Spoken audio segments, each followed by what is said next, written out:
안녕하십니까. 암호화폐 정보를 전달해드리는 닥터 비트맨입니다. 네, 수요일도 슬슬 마무리가 되고 있습니다. 어떻게 수요일 잘 보내셨나요? 네, 오늘 남은 시간도 행복한 시간 보내시길 바라면서 수요일의 마무리는 어떠한 소식들이 반겨주게 될지 한번 보도록 하겠습니다. 네, 일단 첫 번째 소식입니다. 전 세계의 비트코인 ATM기가 지금 2년 동안 150%가 증가를 했다고 합니다. 네, 블록체인 미디어 디크립토가 노르웨이 핀테크 업체 보고서를 인용하면서 지난 2년 동안 전 세계 비트코인 ATM 수가 150%의 증가를 했다, 이렇게 전했습니다. 네, 첫 비트코인 ATM이 등장한 것은 지난 2013년, 현재는 약 75개 국가 및 지역에서 8,000개 이상의 비트코인 ATM이 설치된 것으로 추산이 됐다고 하는데요.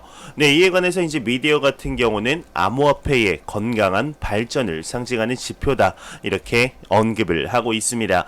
네, 비트코인 ATM기의 증가 같은 경우는 비트코인의 접근성이 늘어나는 이런 지표이죠. 굉장히 긍정적이다 볼 수가 있겠는데, 지금 우리나라 대한민국에는 아쉽게도 비트코인 ATM기는 존재하지 않습니다. 비트코인 레이더라는 홈페이지를 들어가게 되면 ATM기가 우리나라 한 군데에 있는 것으로 확인이 됐지만, 실제로 가본 결과 거기에는 신한은행 ATM기가 있는 것이 발견이 됐죠. 결과적으로 우리나라에는 아직까지 비트코인 ATM기가 없지만 금방 들어오지 않을까요? 생각이 들게 되네요.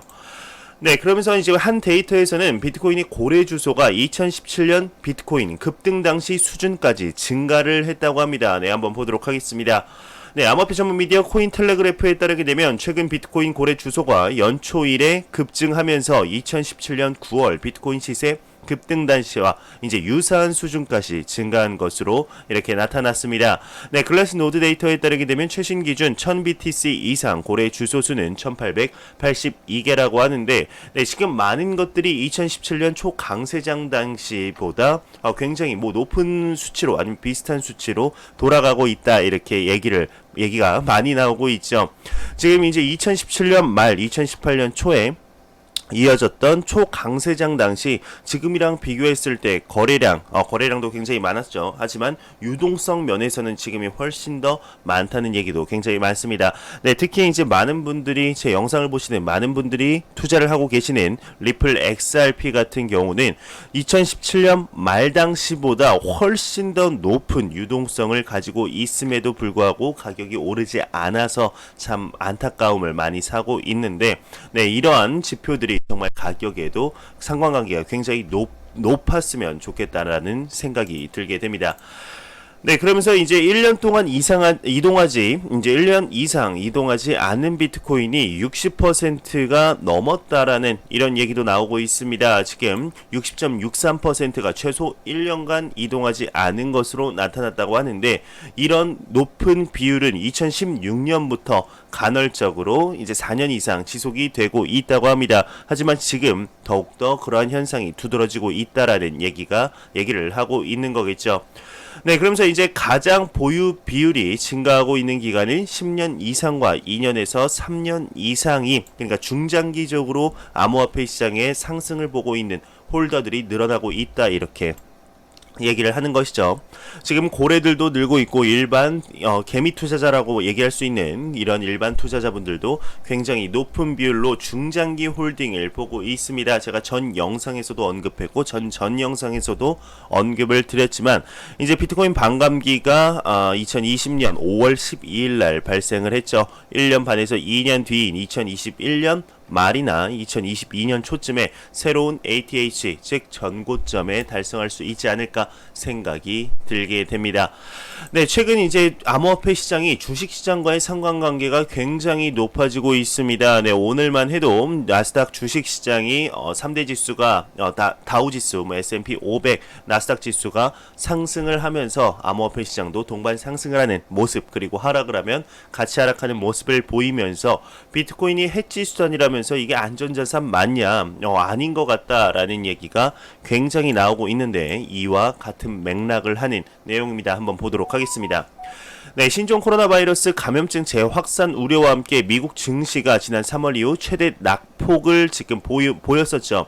비트코인 역시 지난주부터 연일 하락세를 이어가며 전통 금융시장과 동소현상, 즉 상관관계가 아주 높게 보이고 있다고 합니다. 주가가 한때는 하락할 때 비트코인이 반등세를 보이면서 역시 비트코인이 안전자산으로서 입지를 굳혀가고 있구나 하고 있지만 최근에는 오히려 같은 움직임을 보이면서 이게 안전자산이 맞냐 하는 움직임이 보이고 있습니다.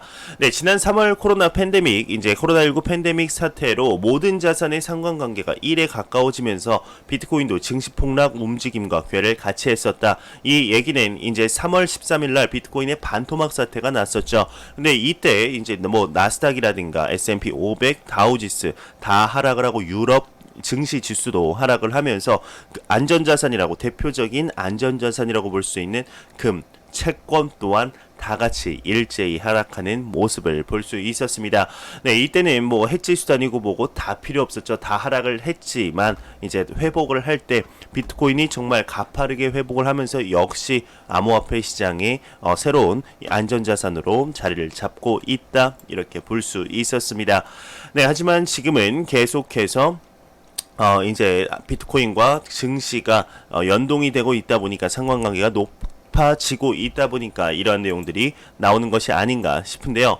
네, 블룸버그에서도 비슷한 내용이 나왔습니다. 비트코인은 절호의 기회를 놓쳤다 이렇게 얘기를 하고 있는데, 네, 팬데믹과 경제시장 침체가 비트코인이 안전자산으로서 그리고 상승할 수 있는 테스트였지만 이때 충분히 이용하지 못했다 이렇게 얘기를 하는 것 같습니다. 비트코인은 코로나 바이러스 사태로 생긴 퍼펙트 스톰을 이용하지 못해 디지털 골드에 미치지 못했다면서 블룸버그가 보도를 했는데, 네, 이제 코로나 바이러스 팬데믹이 전 세계를 뒤덮기 시작하자 마이크 노보그라치 갤럭시 디지털 CEO 등 많은 전문가들이 이제는 비트코인의 시간이다, 순간이다 언급을 하면서 그와 동시에 이제 미국에서 트럼프 정부에서 2억 달러였나요? 네, 1억 달러 경제 부양책을 내뿜으며 무제한적 달러 양적 완화를 실시했죠. 그와 반대로 비트코인의 경우는 양적 경화가 이루어졌기 때문에 더욱더 큰 반사 이익을 얻을 수 있는 것이 아니냐 했지만 반사 이익을 얻긴 했습니다. 얻긴 했지만 생각보다 그 폭이 낮았을 뿐이죠. 그러면서 비트코인 반감기는 불량품이 없다, 뭐 이렇게 얘기를 하는데 아까 초반에 언급했던 내용입니다. 이제 비트코인 반감기가 지나서 가격이 오르지 않겠냐. 근데 단기적으로는 가격 상승에 실패를 했다. 그래서 반감기는 전혀 상승에 도움을 주지 못했다 이 얘기를 하고 있지만, 여러분들께도 항상 초반에도 말씀드렸고 전 영상에서도 말씀드렸고 계속해서 말씀드리지만 1년에서 1년 반, 길게는 한 2년 정도 뒤에 새로운 신고점에 달성을 했습니다. 한번 지켜봐야겠죠. 2022년 초쯤에는 새로운 신고점, 지금과는 전혀 다른 가격대를 볼 수 있지 않을까, 굉장히 큰 희망을 걸 수 있는 내용이지 않을까 싶습니다.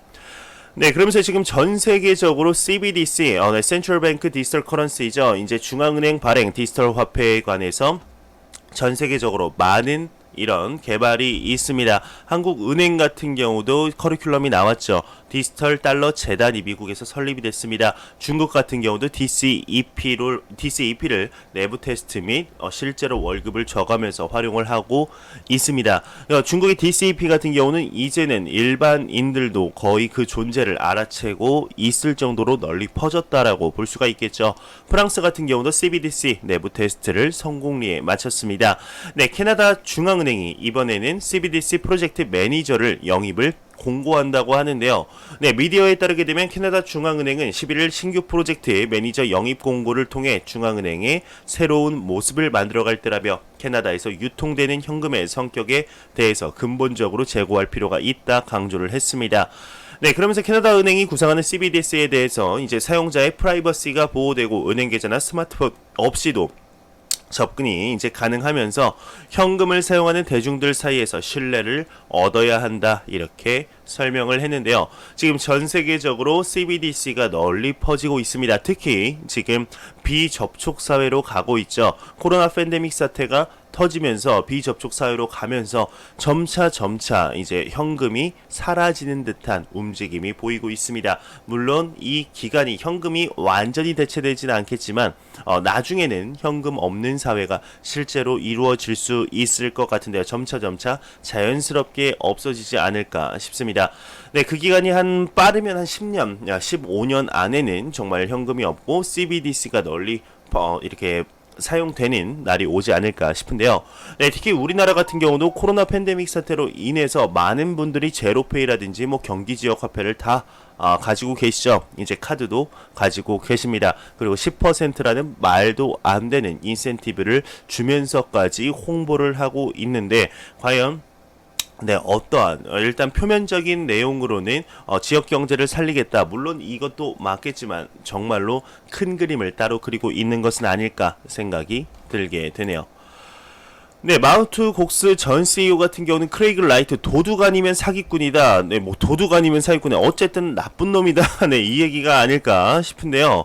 네, 암호화폐 전문 미디어 코인텔레그래프에 따르게 되면 최근 마크 카펠레스 마운트 곡스 전 최고 경영자가 크레이그 라이트 엔체인 수석 개발자는 마운트 곡스로부터 해킹된 8만 BTC를 훔친 도둑이거나 사기꾼이다 이렇게 지적을 하고 있습니다. 이제 안 나올만 하니까 좀 잠잠하다 했더니 다시 한 번씩 크레이그 라이트가 이렇게 얼굴을 비치는 것 같은데 이젠 안 나오면 좀 섭섭할 지경까지 이제 안부가 궁금해지는 것 같습니다. 좋은 얘기가 나온 게 하나도 없는 것 같습니다.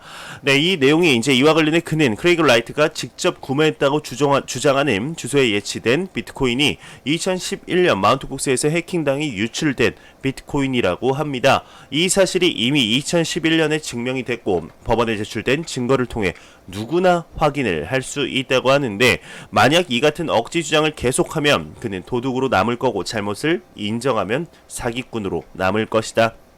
이렇게 설명을 하고 있습니다.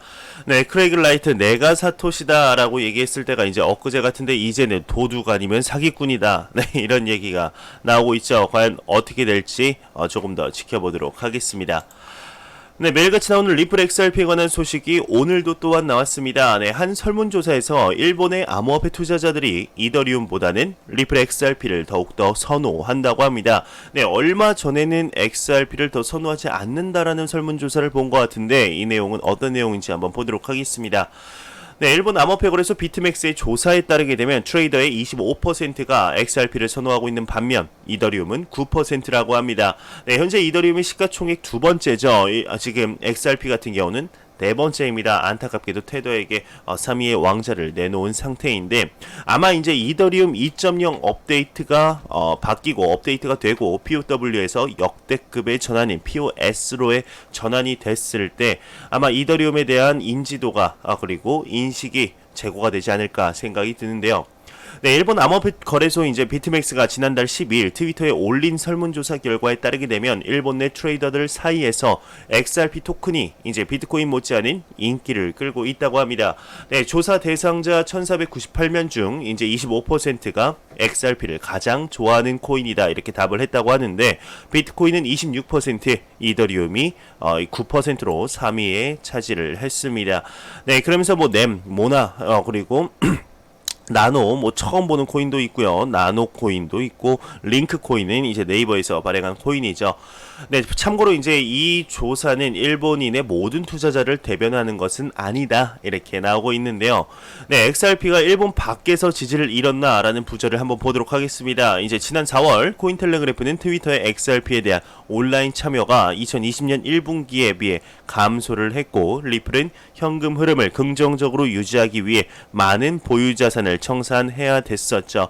네, 그러면서 이제 가장 나쁜 성능을 보인 가장 나쁜 성능이라고 보다는 이제 상승률을 보인 시가총액 토큰이다 이렇게 데이터를 발표했었습니다. 네, XRP 참 애완의 코인입니다. XRP는 정말 장기적으로 홀딩을 해야 되는 코인이지 않을까 싶은데요. 항상 여러분들께 말씀드렸지만 저는 2027년 1월 1일날 모든 XRP를 매도할 것입니다. 과연 XRP가 이길지 제가 이길지 한번 저랑 같이 가보죠. 2027년에는 그래도 이제 뭐 100원짜리는 벗어나지 않을까요? 지금보다는 가격이 오르지 않을까 생각이 들게 되네요. 네, 대시의 투자재라는 포트폴리오 재조정의 전략의 일환으로 지금 금을 구입하고 있다고 합니다. 네, 대시 코인의 네트워크 수익을 관리하는 대시 투자 재단이 포트폴리오의 균형 전략의 일환으로 금 현물을 구입한 것으로 나타났습니다. 이 전략을 지지하는 것도 소유자도 멤버도 없는 투자 펀드라고 하는 DIF의 독특한 구조인데요. 네, DIF는 3월 설립된 투자 펀드라고 합니다. DIF를 구성하는 것은 마스터노드 운영자가 선출한 2명의 이사와 6명의 슈퍼바이저라고 하는데, 네, DIF의 자금은 블록 보상의 10%가 할당되는 대시다오의 자율 관리형 트레저리 시스템에 제공이 된다고 하네요.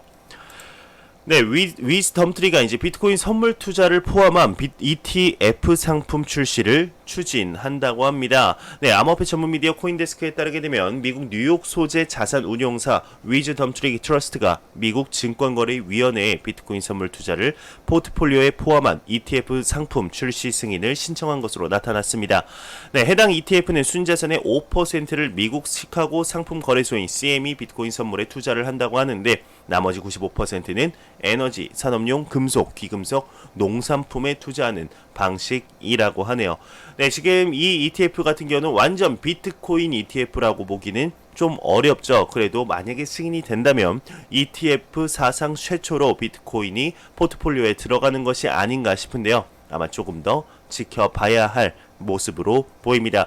과연 이 비트코인 ETF가 요런 정도만 아마 승인 날 가능성이 굉장히 높지 않을까 싶습니다. 굉장히 일부죠. 네, 5%입니다. 5%의 이제 비트코인 이런 비율로 시작해서 점점 비트코인의 ETF가 증가를 했으면 좋겠다는 생각이 들게 되네요. 네, 제가 준비한 소식은 여기까지입니다. 마지막으로 코인마켓캡에서 가격 보고 마무리하도록 하겠습니다. 네, 코인마켓캡에서 메이저 탑10 코인들 전반적으로 살펴보도록 하겠습니다. 네, 지금 비트코인 시가총액 1위의 비트코인 같은 경우는 0.71% 상승하며 1150만원대, 2위의 이더리움이 1.38% 상승하며 28만 3천원대, 3위 이제 테러 같은 경우는 1213원이죠. 그리고 4위에 리플 XRP가 31원대를 보여주고 있습니다. 네, 지금 전반적으로 보합 흐름을 보여주고 있는 가운데 비트코인 도미넌스는 65.2%로 암호화폐 시장에 매우 강력한 비트코인의 시가총액 점유율을 볼 수가 있겠습니다. 네, 제가 준비해온 소식은 여기까지입니다. 영상이 도움이 되셨다면 구독과 좋아요, 그리고 광고 한 편만 처음부터 끝까지 시청해 주시기 바랍니다. 이 채널은 오직 광고 수익으로 운영이 되게 됩니다. 항상 영상 시청해 주시는 시청자분들, 구독자분들 너무나 감사합니다. 저는 다음 영상으로 찾아뵙도록 하겠습니다. 지금까지 닥터 비트맨이었습니다. 감사합니다.